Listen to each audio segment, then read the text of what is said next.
Cette vidéo s'adresse à toutes les femmes qui se disent trop sensibles. Toutes ces femmes qui disent qu'elles exagèrent. Ces femmes qui se disent être des drama queens. Peut-être parce qu'elles ont entendu des personnes les appeler ainsi, ou peut-être parce qu'elles le pensent elles-mêmes. J'ai envie de dire, les deux sont liés dans tous les cas. Parce que ces croyances qu'on va intégrer en soi viennent souvent de ce qu'on a entendu, ce qu'on a vu, ce qu'on a expérimenté, ce qu'on dit comme étant la norme, ce qu'on dit comme étant juste. Quand on te dit il faut être fort et qu'indirectement on va associer l'hypersensibilité à de la faiblesse. Quand on te dit il faut pas pleurer, que les émotions faut les cacher, qu'il faut se forger. Tout ça là, ça va alimenter justement ces croyances que tu n'es pas assez en fait.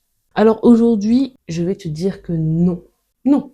Bien sûr que non, tu n'es pas trop sensible. C'est quoi ça? Depuis quand c'est un problème de ressentir? Depuis quand le mot trop vient avec sensibilité? Alors, l'hypersensibilité en soi, elle veut dire hypersensible. Donc hyper et sens. Les sens qui sont hyper, qui sont intensifiés en fait, qui sont décuplés par rapport à la norme, ce qu'on va appeler la norme. Alors déjà, il y a deux dimensions différentes dans l'hypersensibilité émotionnelle et l'hypersensibilité sensorielle, ok?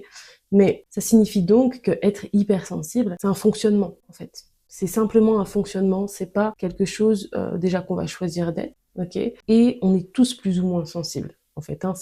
On est tous un petit peu en fait sur une frise. Tu vois, tu veux imaginer une frise avec pas du tout sensible, très très très sensible. On ne se situe pas vraiment aux extrémités, mais tout le monde va être plus ou moins situé sur cette frise, tout au long de la frise, ok? Chaque personne va ressentir plus ou moins intensément les sensations, les émotions, ok? Donc, ce n'est pas un problème de ressentir, ok? En tant qu'être humain, on ressent, c'est ok. Et j'ai envie de dire, encore heureux, c'est ce qui fait de nous des êtres humains, ok? On veut pas se blâmer pour ressentir, d'accord? Maintenant, évidemment, il est vrai que lorsque l'on vit par ce fonctionnement d'hypersensible, ça peut être compliqué, ok? On peut le vivre de manière très intense, à tel point que voilà, le vécu intérieur est difficile en fait à gérer, à apprivoiser, et on peut le vivre intérieurement difficilement, ça c'est clair et net. Maintenant, la majorité du temps, quand on dit je suis trop sensible, c'est simplement par rapport aux autres, ok? Si tout le monde était hypersensible, en tout cas si tout le monde était sur ce même point, ok, de cette frise, pointé plus vers je suis hypersensible, il n'y aurait pas de question de est-ce que tu es trop sensible ou est-ce que tu n'es pas sensible. Ok, c'est parce que les autres vivent différemment les émotions et les sensations que toi, que tu te proclames et qu'on te proclame aussi, trop sensible.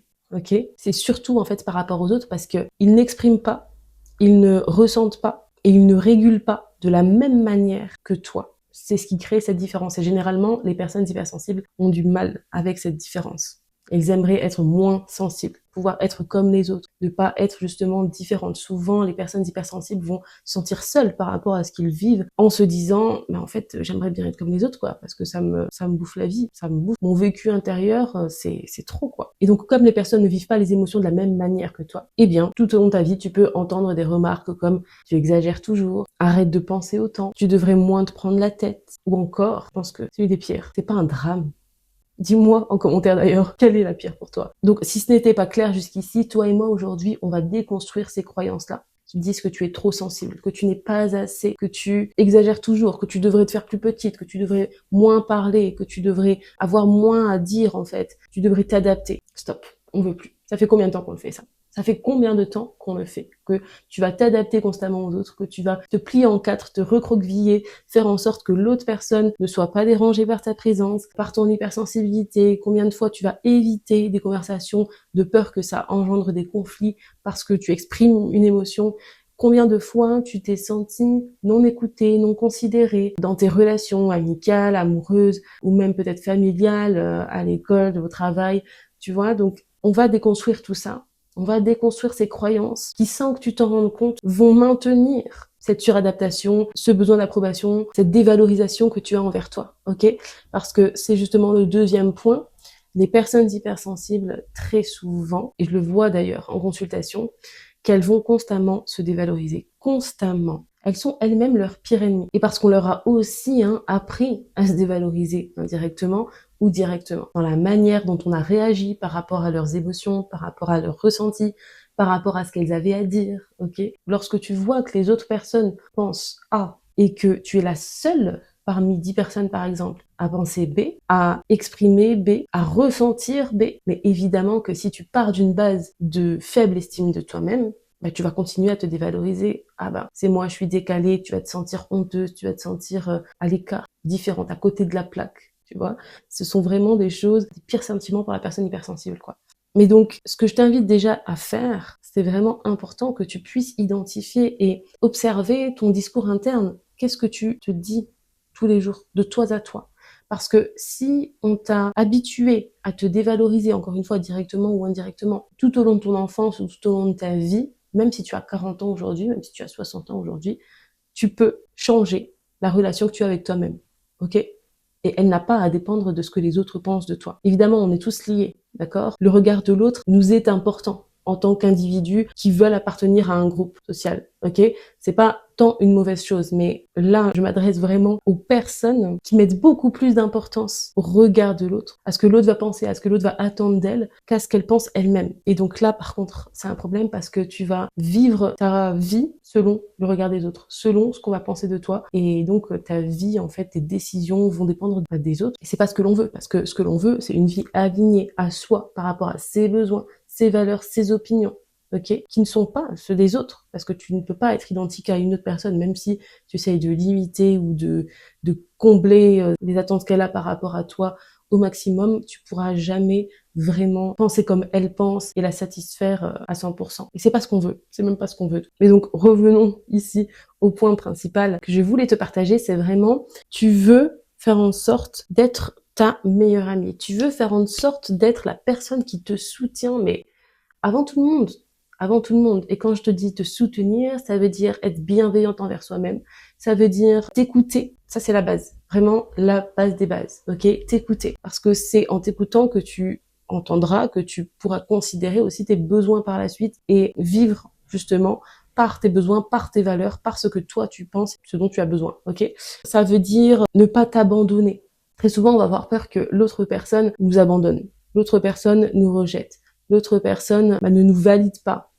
Ok, on va déjà revenir en arrière, à la base des bases. Ok, est-ce que moi-même je me rejette? Est-ce que moi-même je m'approuve? Est-ce que moi-même je m'abandonne? Ou je reste toujours avec moi quoi qu'il arrive? Ok, quand je dis rester avec soi quoi qu'il arrive, ça veut pas dire ne pas se remettre en question, enfin être borné et penser que on a raison, c'est tout. Les autres personnes ont toujours tort et c'est toujours nous qui avons raison. C'est pas toujours se caresser dans le sens du poil, c'est aussi se remettre en question pour pouvoir apprendre en fait finalement et se soutenir. Tu es ta cheerleader en fait. C'est ça que je veux dire. Tu es ta cheerleader. Tu travailles ton discours interne, travaille cette relation avec toi-même dans tes pensées. Hein. Le discours interne, c'est vraiment comment je me parle, comment je me traite, quelle est la relation avec moi-même. Ça, c'est vraiment ce que tu veux travailler. Il y a la voix négative qui va parler. Parfois, voilà, elle est là. Je veux dire, c'est ok qu'elle soit là aussi. Il y a la voix positive, mais très souvent, ce que je remarque chez mes patientes, c'est que très souvent, cette voix négative domine clairement la voix positive qui est vraiment écrasée. Ok, écrasée par rapport à la voix négative.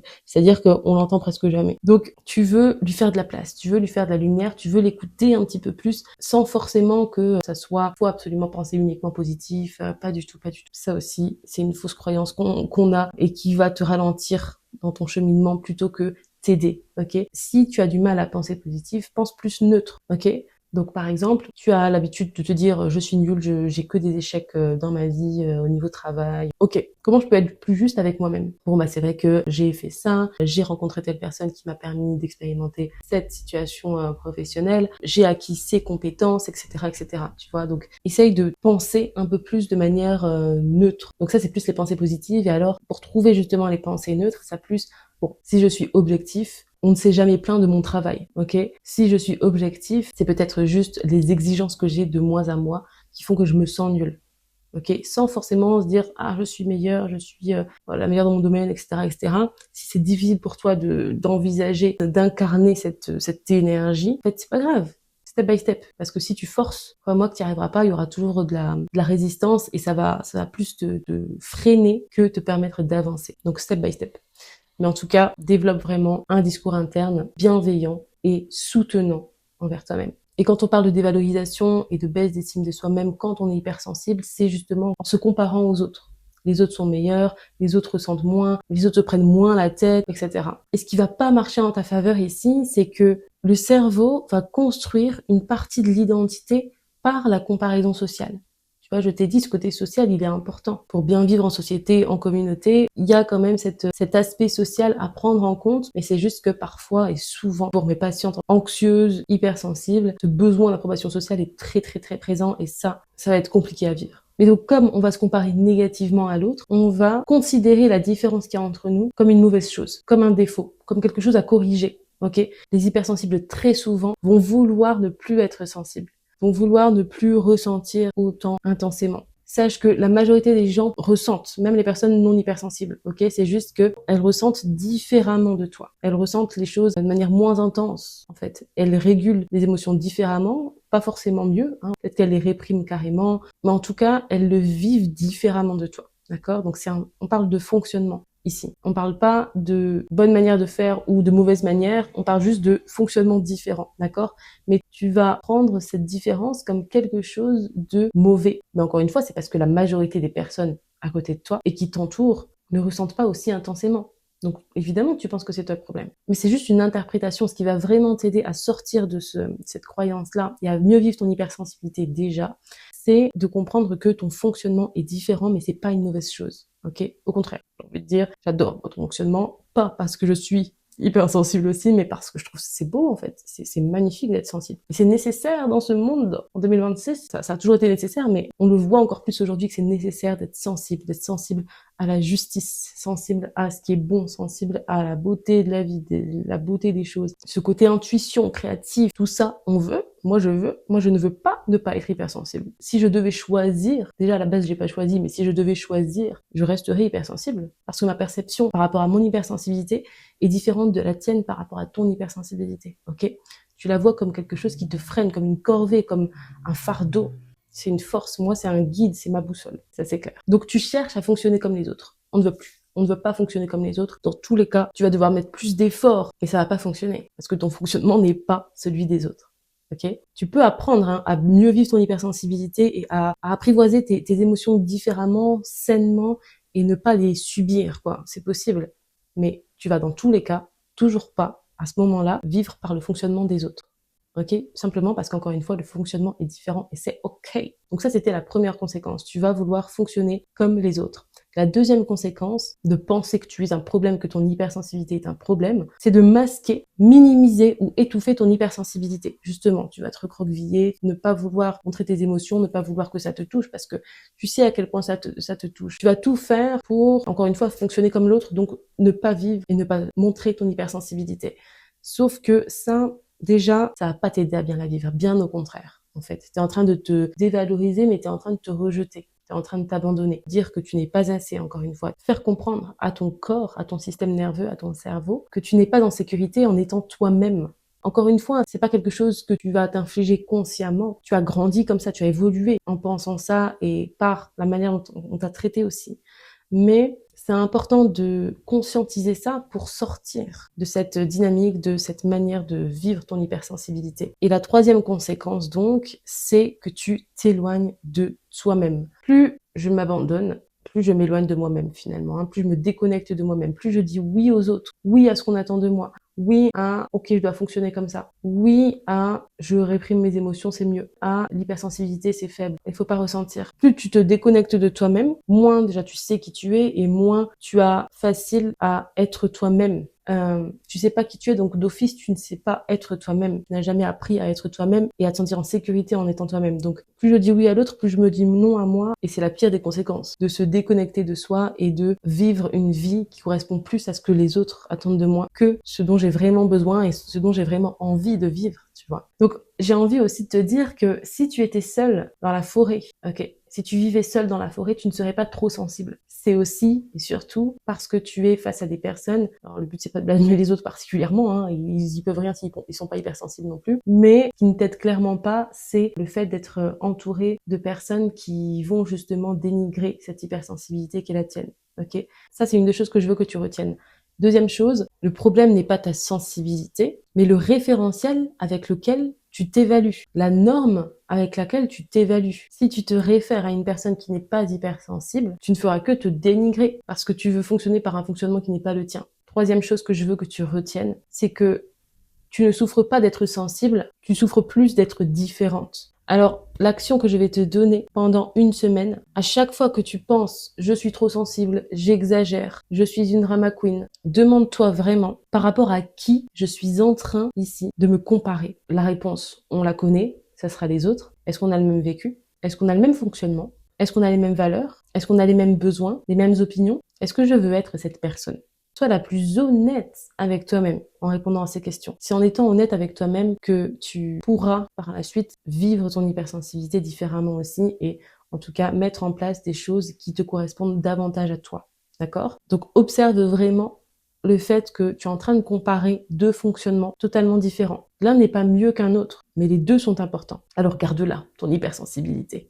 Aime-la, choisis-la, honore-la. Vraiment, elle est précieuse. Merci d'avoir regardé cette vidéo. N'hésite vraiment pas à me dire en commentaire quelles remarques tu as entendues trop souvent et qui te restent un peu en tête là. N'hésite pas à aimer cette vidéo, à t'abonner pour me soutenir et pour obtenir beaucoup plus de vidéos, de contenu pour mieux vivre, aimer ton hypersensibilité. À très vite.